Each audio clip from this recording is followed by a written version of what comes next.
प्रकाश का अपवर्तन। नया टॉपिक आज शुरू करेंगे, प्रकाश का अपवर्तन। ठीक है, नया टॉपिक आज कौन सा शुरू हुआ है? प्रकाश का अपवर्तन। ठीक है, अब देखिए प्रकाश का जो अपवर्तन है ये दो माध्यम में होता है। ठीक है, कितने माध्यम में होता है? दो माध्यम में। यानी एक माध्यम में प्रकाश के अपवर्तन के लिए प्रकाश के अपवर्तन के लिए जो शर्तें हैं वो एक तो ये है कि दो माध्यम होना चाहिए, दो माध्यम होना चाहिए। ठीक है, दूसरा दो माध्यम कौन कौन से होने चाहिए? तो एक तो बेटा इसमें लिखना नहीं है, खाली समझना है तुम्हें। ठीक है, लिखवाएंगे तो अलग तरीके से समझना है। दो माध्यम कौन कौन से होंगे? एक तो बेटा है होना चाहिए विरल माध्यम और दूसरा माध्यम होना चाहिए सघन माध्यम। ठीक, यानी कितने माध्यमों अपवर्तन के लिए? दो माध्यम, एक विरल और एक सघन। विरल को ही बेटा हम कह सकते हैं निर्वात, या इसी को हम कह सकते हैं वायु। ठीक, सघन माध्यम आपका जल भी हो सकता है, कांच भी हो सकता है, हीरा भी हो सकता है, यानी द्रव भी हो सकता है, कोई भी माध्यम दूसरा हो सकता है। जो विरल माध्यम होगा वो हमेशा निर्वात या वायु में मिलेगा। ठीक, अब अपवर्तन होता क्या है इसके लिए आप समझ लो। अपवर्तन बेटा होता है कि जब जैसे कोई प्रकाश किरण आती है और दो माध्यम हमारे पास में है, मान लीजिए से ये कोई माध्यम है हमारे पास। ठीक, इस तरह से ये अभिलंब कहलाता है। ये हमारे पास क्या कहलाएगा? अभिलंब। ठीक है, अपनी तरफ से नॉर्मल डाल देते हैं। मान लीजिए कोई प्रकाश किरण आपकी आती है, ठीक, तो इसको जाना तो इस तरह से सीधा चाहिए था, इस तरह से जाना, लेकिन ये अपने मार्ग पर सीधी ना जाके ये मुड़ जाती है, यानी विचलित हो जाती है, यानी अपने मार्ग से भटक जाती है, ऐसे कह सकते हैं। यानी सीधी ना जाकर वो अपने मार्ग से विचलित हो जाती है। तो यही घटना जो हमारी कहलाती है ये कहलाता है प्रकाश का अपवर्तन। ठीक है, यानी जब कोई प्रकाश किरण, ठीक है, एक माध्यम से, और माध्यम कैसा होना चाहिए? पारदर्शी। तभी होगा यहाँ पर, ये ध्यान रखना, माध्यम कैसा हो?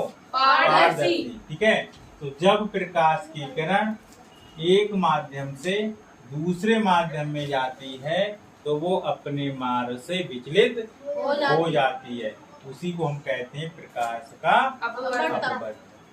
ठीक, अब यहाँ पर देखो दो नियम है अपवर्तन के। क्या?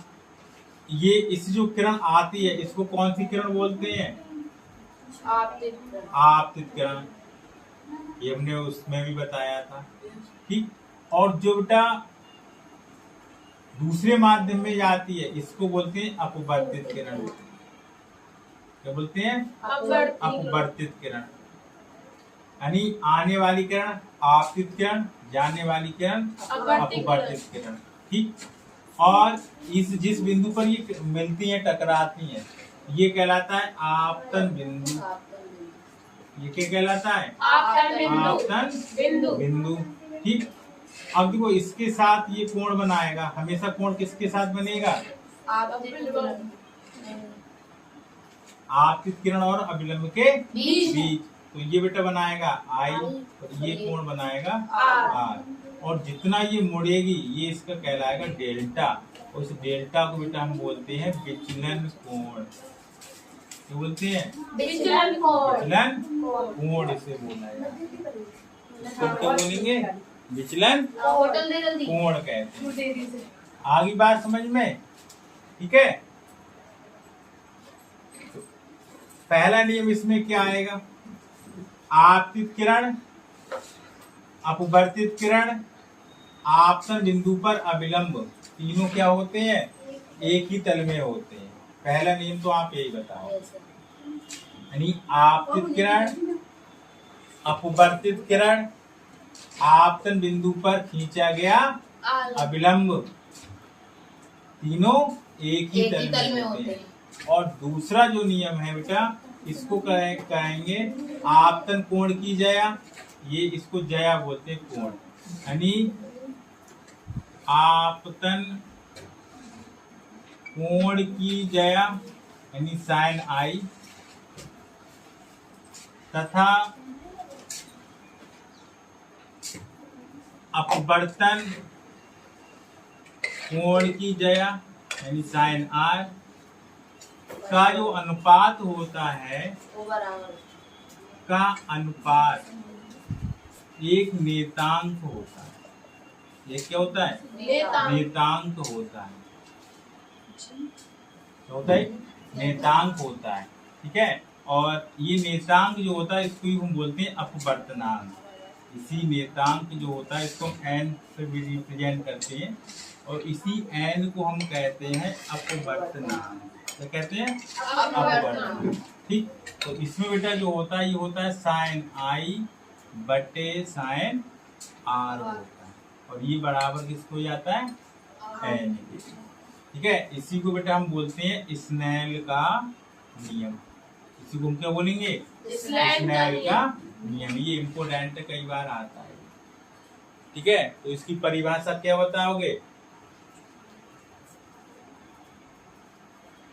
प्रकाश के अपवर्तन की परिभाषा यदि आपसे पूछी जाए तो क्या समझाएंगे यहाँ पर आप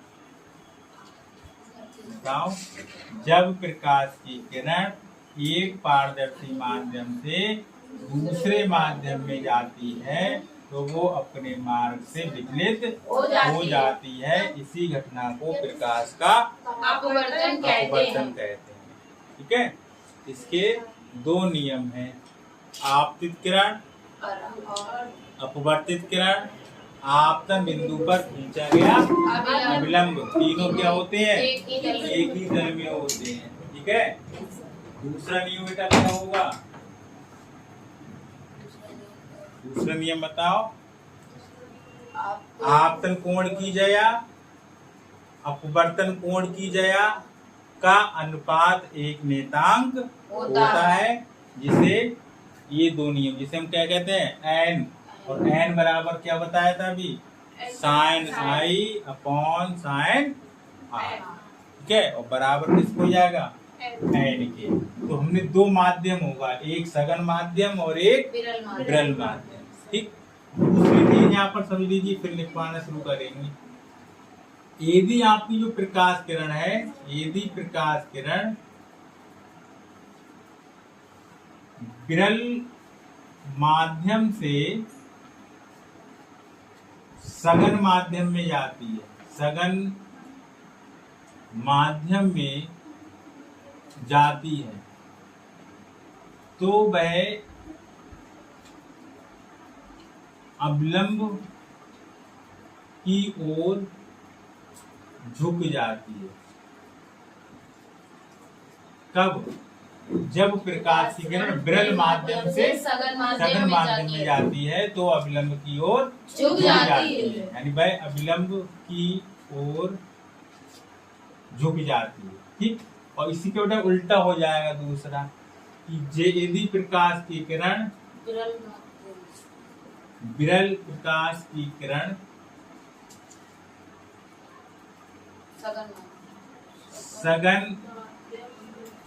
सघन माध्यम से विरल माध्यम में जाती है तो वह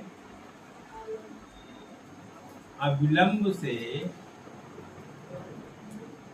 दूर हट जाती है, दूर हट जाती। ठीक है, ये दो नियम आपको याद रखने हैं, क्योंकि ज्यादातर जब यहाँ पर क्रांतिक कोण आप पढ़ेंगे या अपवर्तनांक पढ़ेंगे तो इनकी आवश्यकता आपको होगी। ठीक है, तो ये तो दो शर्तें हैं तुम्हारी। और दो नियम हमने आपको बताए थे। ये तब है कि जब यदि प्रकाश किरण विरल से माध्यम से सघन में, जैसे हमारे पास एक माध्यम ले लिया जल और दूसरा माध्यम बेटा हमने ले लिया कांच, ठीक। तो जब प्रकाश किरण जल से कांच में जाएगी, ठीक, तो ये इसकी जो चाल है ये कम हो जाएगी, और जब चाल कम हो जाएगी तो जो नॉर्मल पड़ा हुआ होगा तो नॉर्मल की तरफ क्या हो जाएगी, मुड़ जाएगी, झुक जाएगी। नॉर्मल कैसे होगा, तो इसमें हमने आपको बताया था, जैसे ये आपका मान लिया दो माध्यम है और ये इसका अभिलंब है, ठीक। ये प्रकाश किरण मानिए आपके ऐसे आ रही है, मानिए पी क्यू प्रकाश किरण आपकी आ रही है, ठीक। और तो अब जाना तो इसको इस तरह से चाहिए था। अब इसको हमने मान लिया है कि हमारा माध्यम है विरल और ये हमारे पास माध्यम क्या है, सघन। उधर ये दूर ना हट के इसके पास में आए और ये यहाँ पर कोण बनाएगी आई और ये कोण बनाएगा आ। इसी के उल्टा अभी हमने कहा ये दो माध्यम है, ये इसका अभिलंब है। अब यहाँ पर उल्टा कर दें, यदि सघन कर दें उधर क्या कर दें, विरल कर दें, तो ये प्रकाश किरण आएगी ऐसे, जाना इसको ऐसे चाहिए था, अब ऐसे न जाकर अभिलंब से दूर हटेगी तो ये ऐसे चली जाएगी, तो ये आपका विचलन आर ये बनेगा, इसमें आर ये बनेगा, ठीक है। यानी ये पी क्यू और आर ये आएगा, ये एस ऐसे चला जाएगा, इसमें पी क्यू आर ये आएगा, ऐसे समझ गए। यानी जब सघन से विरल में जाएगी तो दूर हटेगी और सघन से विरल से सघन में जाएगी तो अभिलंब की ओर आती बात समझ में, ठीक है। ये इसका कॉन्सेप्ट है। अब इसमें चीजों को नोट कर लीजिए इतनी।